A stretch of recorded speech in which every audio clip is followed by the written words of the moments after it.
All right. So we made it to week 2. Didn't get canceled after the first episode. Welcome in, everybody. This is the second episode of the Give Me the Points podcast. Tyler is out of pocket tonight. He's underground working in the mines, a real, hard-working blue-collar man that he is, as you guys could tell by that beard. But I brought in a co-host tonight. I found probably the only other person outside of Tyler who's uglier than me in this world. It is Dale from Punchlist MMA. How you doing, man? Good. When's that guy get here? When's the ugly guy get here? Yeah, right. Well, yeah, you're sitting right there. But yeah, I'm glad you could join us. For those of you that don't know, Dale is my brother. Oh, gosh. It's an unfortunate circumstance, but it's something that I have to live with. But yeah, so I'm excited about the feedback we got on the first episode. Yeah. I think it went well. Yeah. It seems to be that people enjoy it, and I appreciate, the idea and the opportunity and the promotion that you, Trey, and Punchlist are giving us.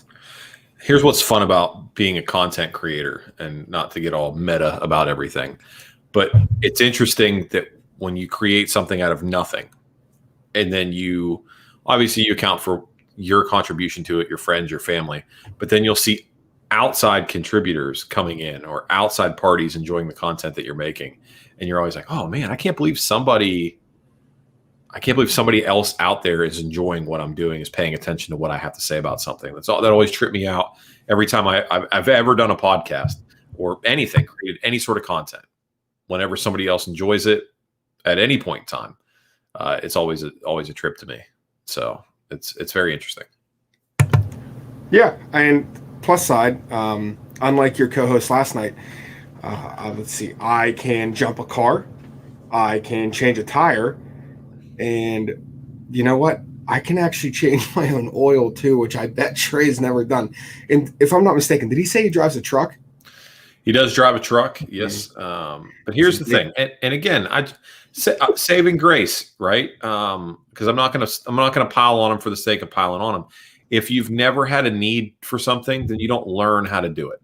Okay. So if you've never needed to jump your car, if you've never needed to change your own tire, depending on your situation, you don't know what you don't know. So do I believe that that's one of the essential manly skills that you should have? Absolutely. And I told him as much. But I also can't fault him so much either. So yeah, I feel like changing a tire, it's pretty self-explanatory. I think he could. He's a smart guy. Yeah, I mean, you just jack the car up, and there's things that hold the tire on that have to come off for the tire to come off. I'm sure he could get it. I have no doubt. When push comes to shove, I believe that he could get it done. Yeah, maybe. We'll see. I don't know. But I said that I was going to wear a different jersey every single week. Yeah. I know that we're starting with the NFL, but Kobe tonight, I had to do it.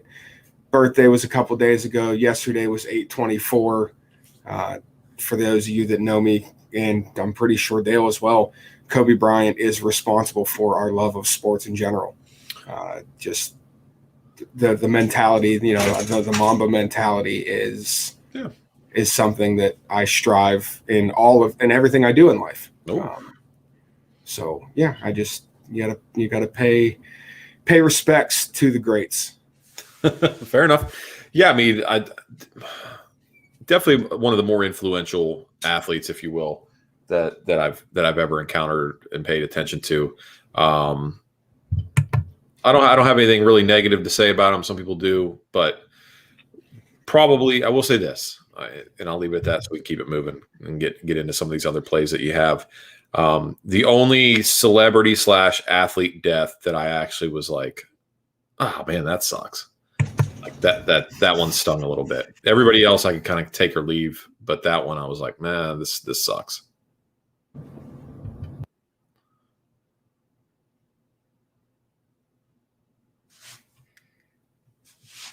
So I remember sitting on the couch when it happened, and my buddy texted me and said, "There's no way this is real."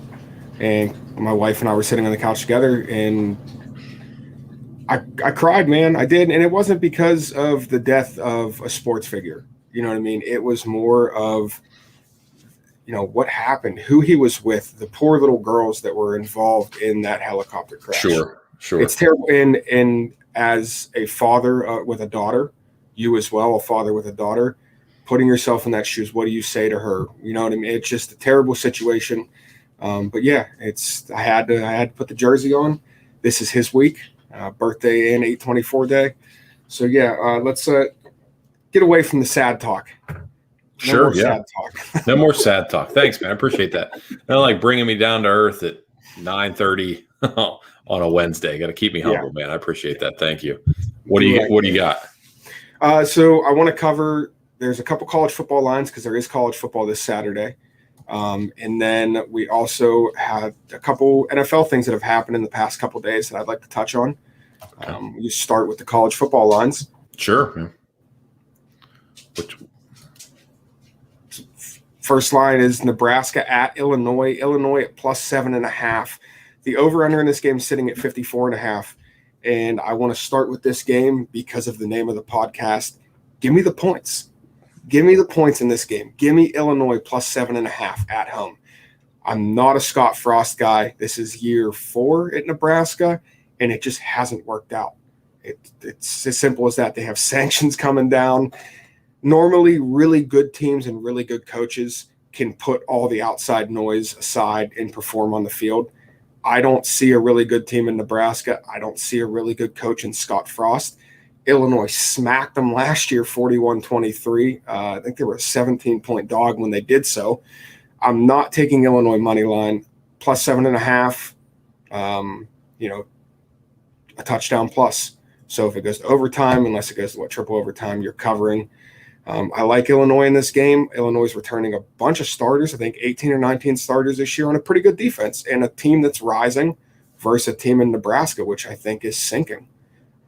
Adrian Martinez is Nebraska's quarterback. Yeah, he's dual threat, but he's super inconsistent down the field. And although he has like 23 or 24 rushing touchdowns, I think he's got mid-30s fumbles for a quarterback. That's like Blake Bortles numbers. I mean, it's bad. If you're going to run the ball as a quarterback, you can't fumble. You can't turn the ball over because if you're a dual threat quarterback, fumbles are just, they weigh just as much as interceptions. So yeah, I like Illinois plus the points in this game. I think the total, the 54.5 is right about on point. I think it's supposed to rain during this game.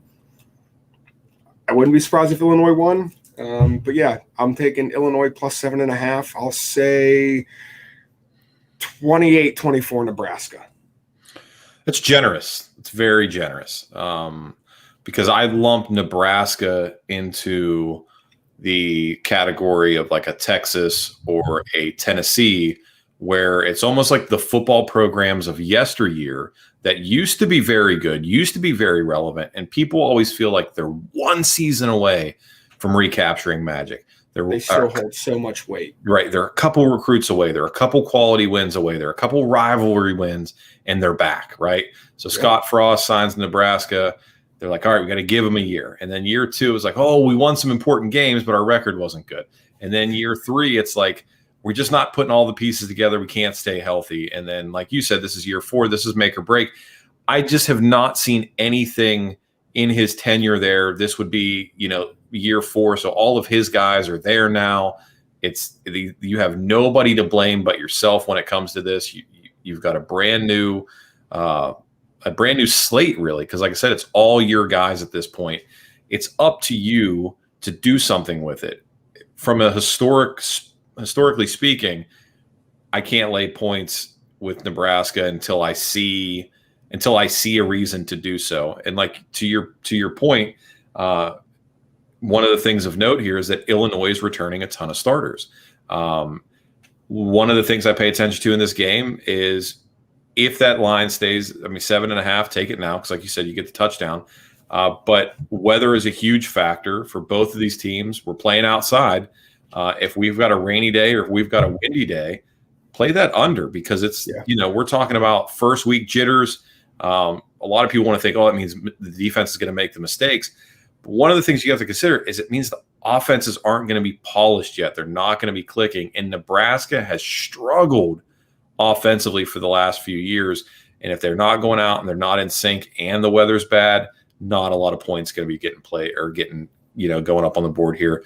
If it's me, I take the under, which betting the under is awful.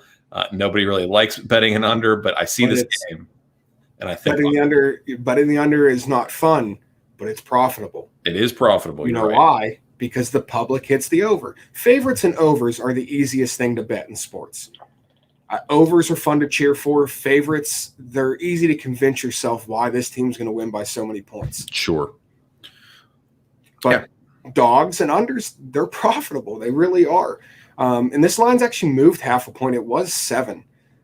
So I love the fact that I don't have to buy the half point, because that would have been my original play. If it was 7, I would have bought it to 7.5. Yeah. You guys will come to know that I like buying half points. I think they make a difference, especially at a pivotal line like 3 or 7 or 13 or 14 or 10. Yes.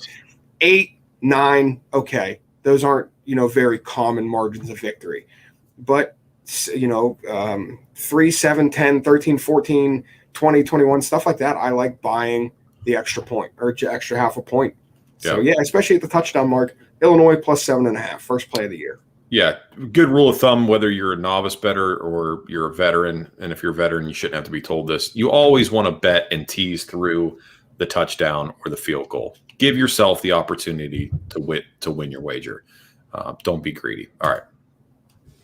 Okay. UConn at Fresno State. Fresno minus 27.5. The over-under sitting at 62.5. This is the opposite. Don't give me the points. I'm not going to lay the points. I'm taking Fresno's team total over 44 points. And my reason why, UConn sat out last year. They didn't play. They decided they were going to sit out the 2020 season. So all we have to judge UConn off of is their 2019 season, where their defense gave up 41 a game. That's really, UConn is notoriously a bad football program. It is what it is. 41 a game their defense gave up. Their 5 starters they lost due to transfers and graduation. They have 6 kids coming in that have never played a snap in college football that are playing on their defense this year. That's a big deal. This is this kid's first game on the road at Fresno, who, mind you, had the best passing offense in the Mountain West last year. That's better than Boise. That's better than Nevada. That's better than San Jose State. So there are decent teams in the Mountain West. This isn't, they're not a Power 5 school, but the Mountain West is no joke. They put out good programs. So Fresno, they averaged, I think, over their last 6 games last year, like 38 points a game against much better defenses than UConn. I think Fresno comes out. I think it's an air raid offense this week, and I think they can put up 44 or more against UConn. Yeah, one of the outdated pieces of information that I heard a long time ago on a separate podcast where they had a handicapper on, and again, this is outdated information, and he was speaking in reference to NFL and the NFL season at the time. But when he was talking and breaking down games, he was saying, as of, I think this was 2019, teams that traveled 2 or more time zones for an away game won less than 30% of the time. And I just remember thinking in my head, wow, that's such an interesting stat with the time zones and just being, the adjustment and stuff like that. And again, outdated information. It's now 3 years old at this point, and it was only relevant for that. But it still makes me wonder when it comes to the student athlete and their body and traveling across country and then playing, especially now what we're going to have to contend with is the COVID era season. And you're going from Connecticut, which is essentially, I don't want to say it's very COVID conscious. I'll just put it that way. And then you're going to California, which is COVID communism. So I'm honestly surprised that these kids aren't going to have to play with their masks on underneath their helmets, which if somebody tells Gavin Newsom that they're going to do so, he might just show up and make everybody put their masks on.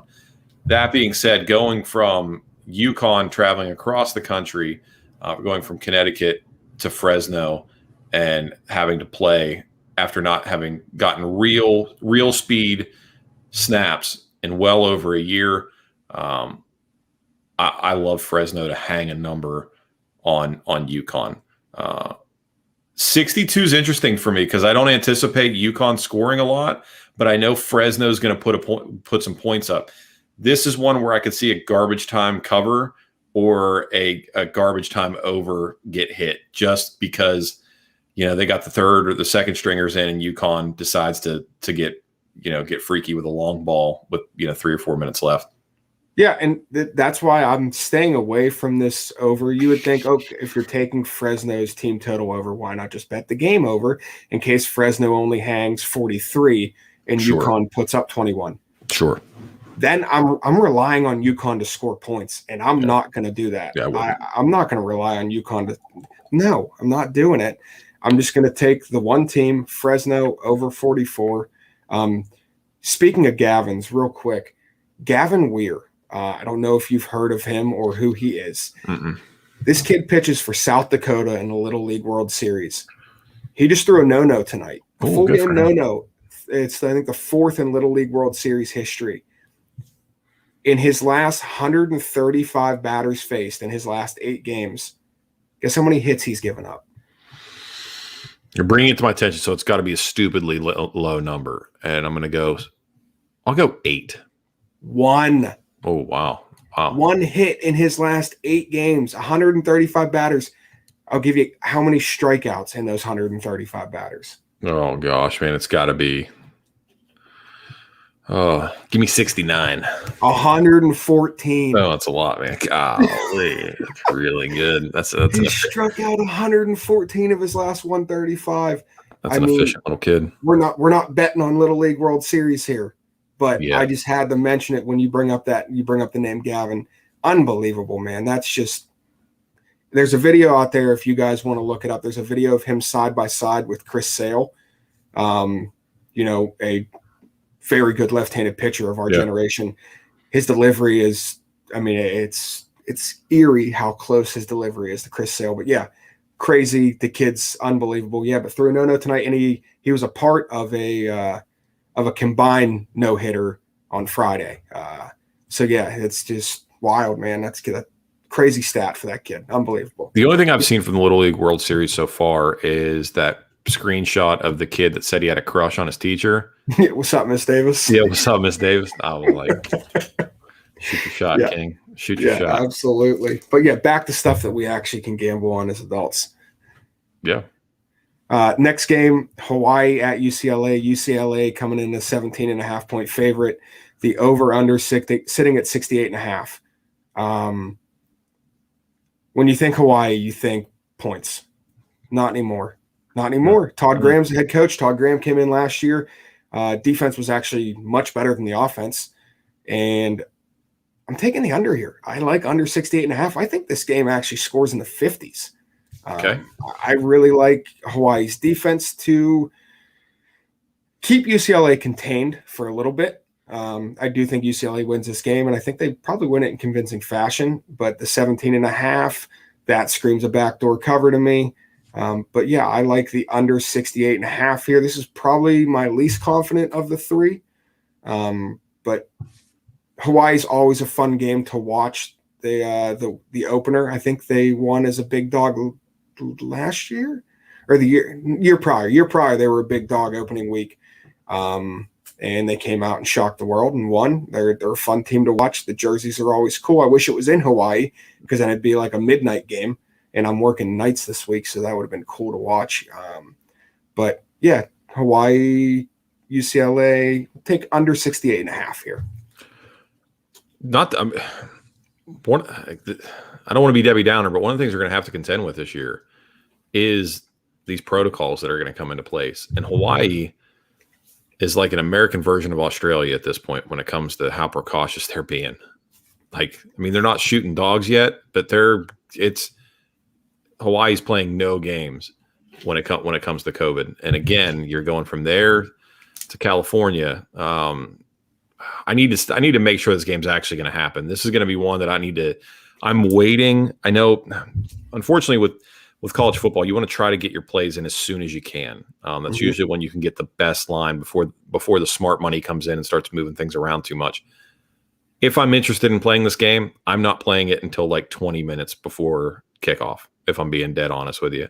I need to make sure it's going to happen first. With that being said, 68.5 is a ton for the first week. I'd play under. Yeah.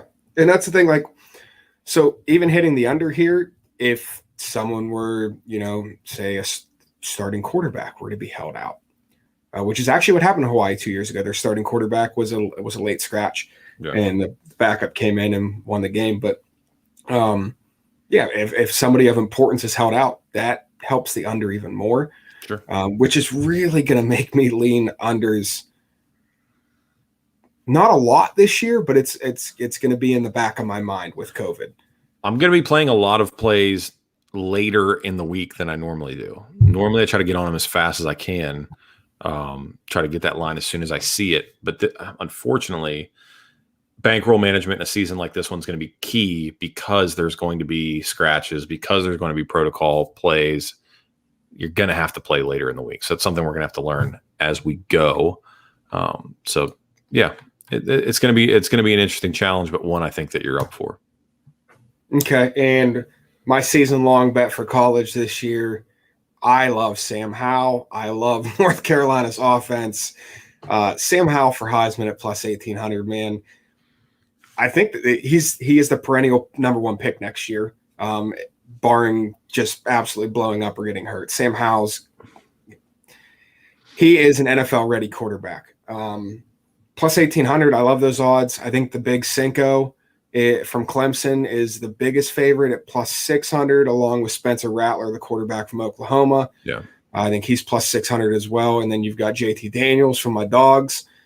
He's like plus 12. But Georgia's not going to pass the ball enough. It's Kirby Smart. They're going to run the ball. It's just what Georgia does. They are RBU. Sam Howell plus 1,800. I think he needs 41 touchdowns to become ACC's all-time leading passer in touchdowns. He's thrown for over 30 both years.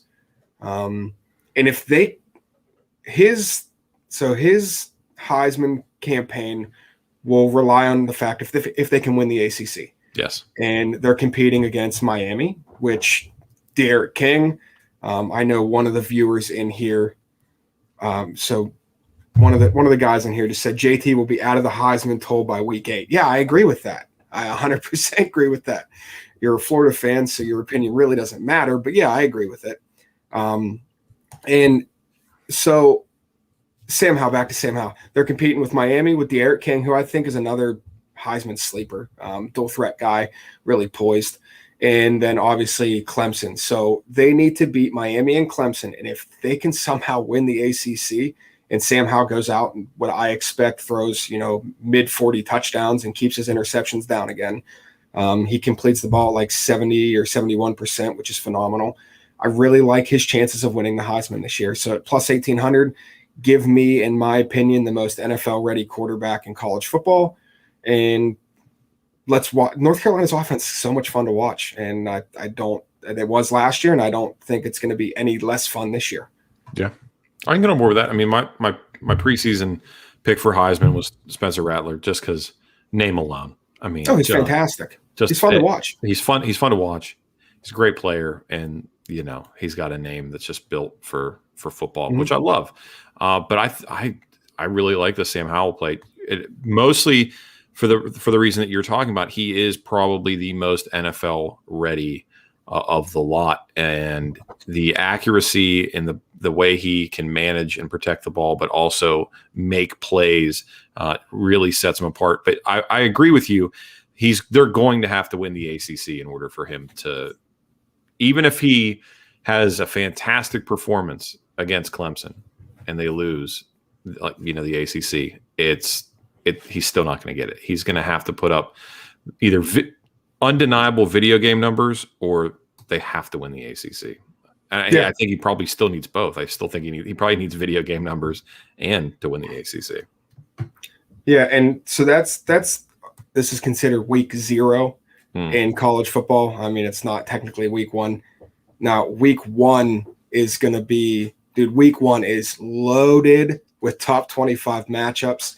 Luckily, I'll be in South Carolina, so we can watch week 1 together. Yeah. But you're looking, let's see, I'm going to scroll through this here. Penn State, Wisconsin. Great Big Ten matchup. Probably going to Sure. bet the under on that. I mean, it's 100%. Big Ten football. It's Penn State, Wisconsin. What's the Don't even total know on that? Like 37? I haven't looked yet. Okay. But Okay. yeah, probably going to lean the under on that one. Alabama, Miami at Miami. That's going to be a big game. Bama's Georgia, still a 20-point favorite. 18 and a half. It's a good guess. Indiana, Iowa, another top 25 Big Ten matchup.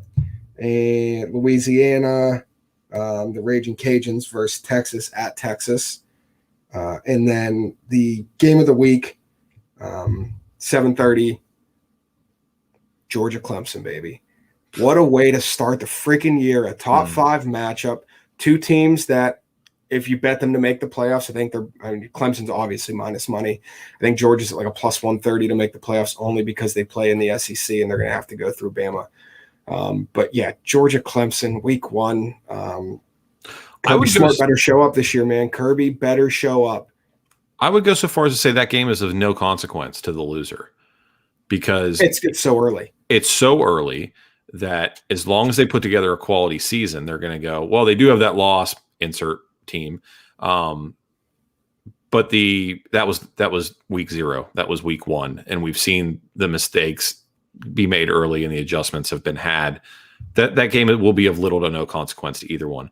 I honestly think it probably, I don't know who it'll hurt Clemson more than it hurts Georgia. I was going to say it's going to hurt Clemson if they lose more than it's going to hurt Georgia. For sure. Because if Georgia loses to Clemson but wins the SEC and beats Bama in the SEC championship and beats Florida in the regular season, it will affect Clemson a lot more than it affects Georgia. Clemson's at a -2 right now.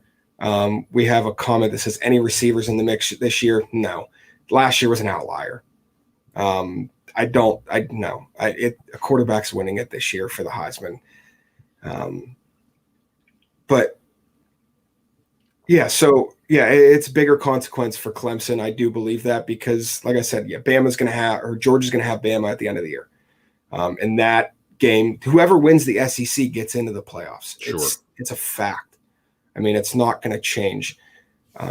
Even if Georgia's a 2-loss team, if they go beat Bama and win the SEC, they're going to have the argument. They're not going to put Bama in at 1 loss and not Georgia at a 2-loss team. Georgia would get in at the 4 and Bama get in at the 3 or something like that. So yeah, their game is Alabama, and it is every year. You win the SEC, you get in. Yeah. All right. What else you got, man? NFL, some stuff happened. Those of you that listened week 1 for our first episode, we said play Jalen Hurts over 575.5 rushing yards. It's gone up. Yeah. It's up 50 yards in we recorded Saturday. Today's Wednesday, so it's up 50 yards in 5 days. You think, 50 yards isn't a lot. 50 yards is a lot when it's a quarterback rushing total. Correct. I mean, that's huge. It's 8%. So his total went up 8%. That's a big jump. I hope you got in Jalen Hurts at 575.5 for the rushing. It's now at 625.5. But some week 1 starters were announced today. Okay. Teddy Bridgewater has been announced as the Broncos starting quarterback. I think it's a safe play. Vic Fangio's on the hot seat. I think the safe play is Teddy Bridgewater over the gunslinger Drew Lock. Drew Lock turns the ball over a lot. But why this has relevance as far as a betting standpoint goes is it affects the receivers in Denver. Yes. Cortland Sutton, KJ Hamler, Noah Fant. I think it affects their totals.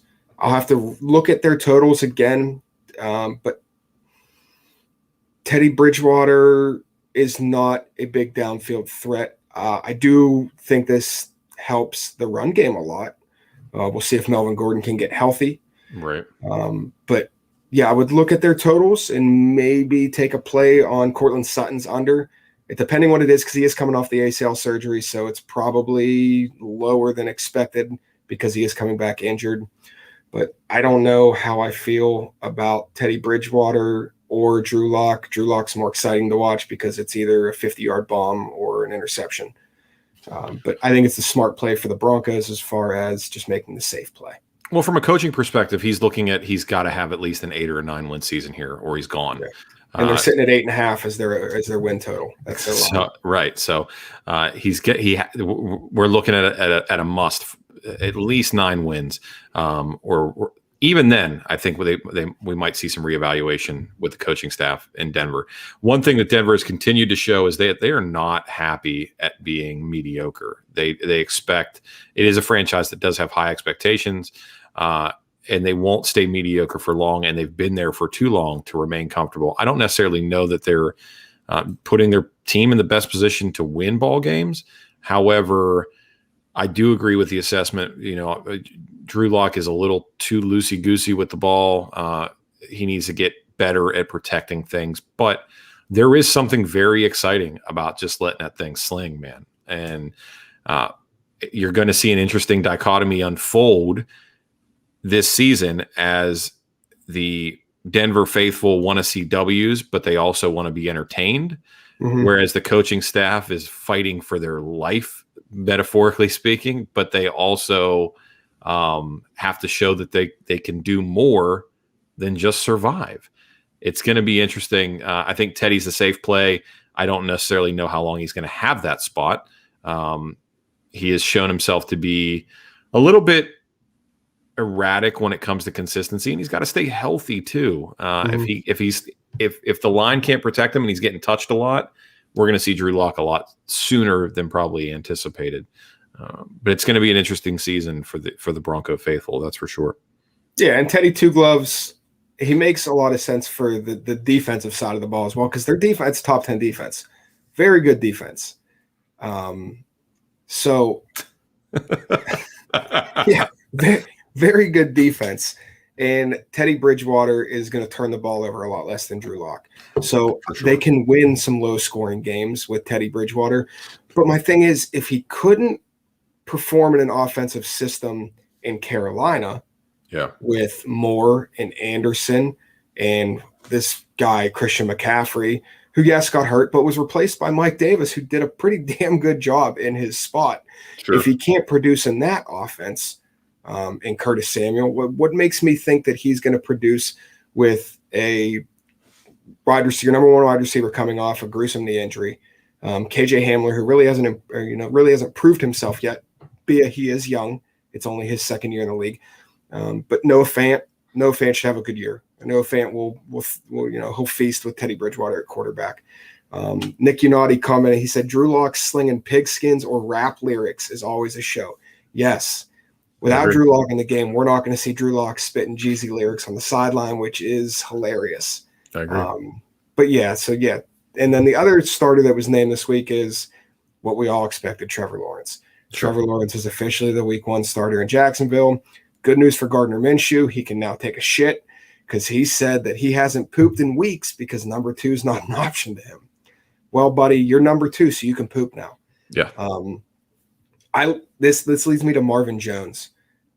Marvin Jones and Trevor Lawrence have already built a connection, and Marvin Jones has been nothing but consistent in his time in Detroit. 8, 9 touchdowns almost every single year, 800, 900. He had a 1,000-yard season. In his last 5 seasons, I think he's only had 1 season under 800 yards. He's sitting at 800.5. Yeah. So I like Marvin Jones's over for receiving this year because DJ Chark and Trevor Lawrence, reading reports, haven't built a chemistry the way that Marvin Jones has. Laviska Shenault's going to get his, especially with another Jacksonville news. ETN out for the season. Yeah, I saw that. It sucks. That's brutal, and that's an injury that running backs are never the same from. We had the Linz Frank or whatever they know. Exactly. Yeah, we might never know what ETN was capable of. Right. Did he sign his deal yet? Did he make a little money though? Yeah, he made some money. All right. So J-Rob back in the mix, James Robinson, number 1 back again. That ups his value tremendously in fantasy. Sure. They signed Carlos Hyde, so they have a formidable backup. But Laviska Shenault's going to get some carries now as well. He's an all talent kind of guy. But yeah, Marvin Jones over 800.5. I like that play. I think that he catches in the 900 to 1,000 yard range because Jacksonville's going to be down. They're going to have to throw the ball. Their defense isn't good enough to keep games close. Yeah.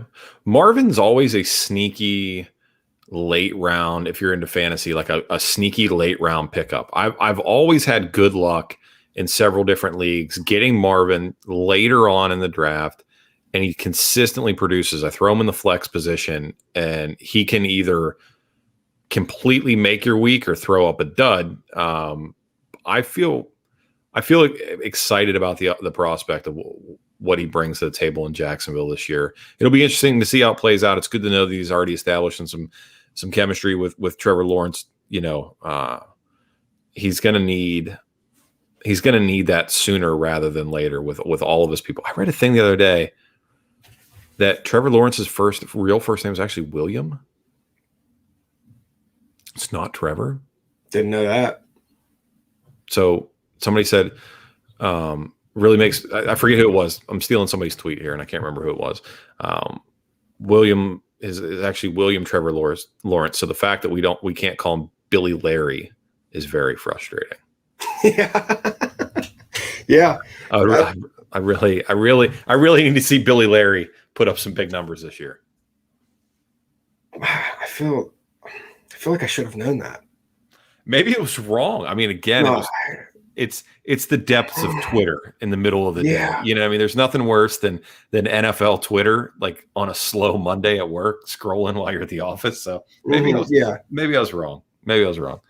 So what else you got this week, man? What else do you want to do? No, see, that kind of bothers me. The fact that you knew his first name was William, but if I recall correctly, we had a discussion about probably, the most famous athlete of our generation as far as American sports go, a guy who goes by the name of Tiger.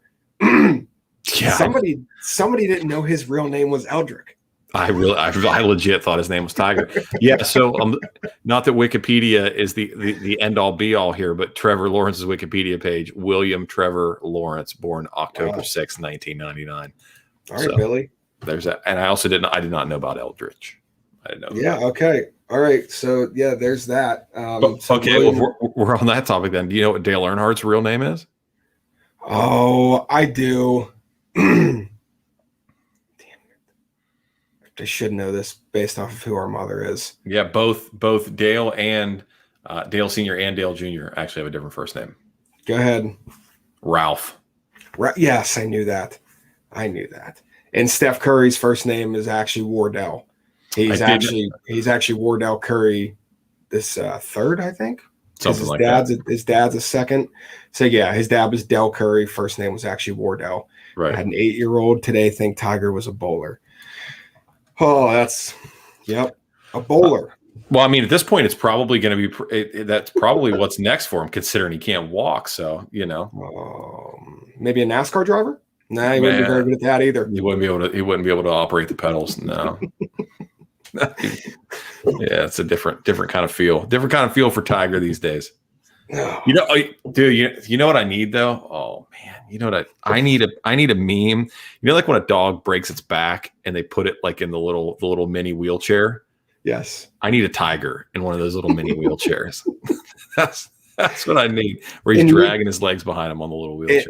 We need to Photoshop the last interview he did before that wreck where his eyes are bloodshot and his pupils are this freaking big. Yeah. I mean, we got to Photoshop that on so everybody knows the context of the fact that he was probably pinned out of his mind. Chat says I'd change my name too if it was Ralph. Ralph is one of the most alpha names I can possibly imagine. I'll do you one better there, Brian. I would change my name from Dale to Ralph if given the opportunity, as opposed to going from a Ralph to a Dale. Yeah, I'd change my name if it was Brian spelled with a Y. Oh yeah, it's weird. Weird. It's real weird. That's weird. But anyway, that's like the male version of Ashley with a GH. Yeah. That's what that is. Brian with a Y. Yikes. Now, my favorite. So, Bubba Watson. Do you know Bubba Watson's real name? It's something weird, isn't it? Wait. Don't. It's not Jeremy. It's close. Is it close to Jeremy? It's really close. Oh man, is it? Jericho? No, it's not Jericho. Jerry Lester. Jerry Lester.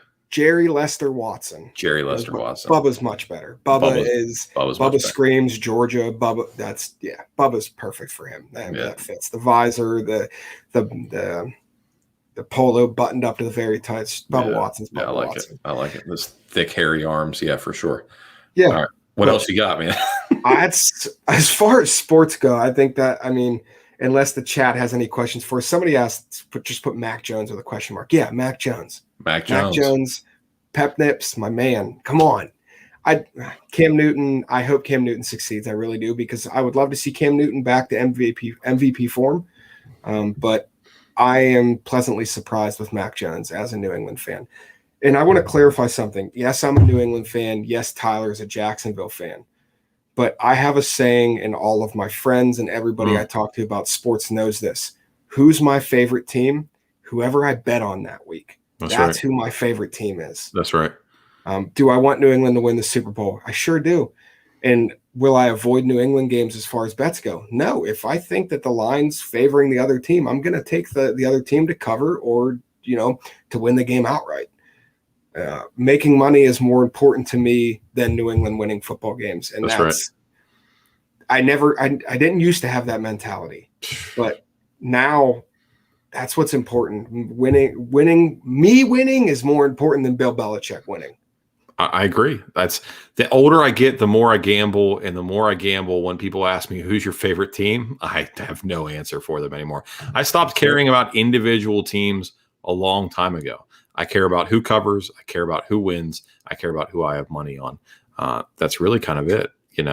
I like a good highlight, and I like a good competitive game as much as the next person, but I can't live and die Maryland basketball anymore. I can't live and die Laker basketball anymore. It just doesn't do it for me.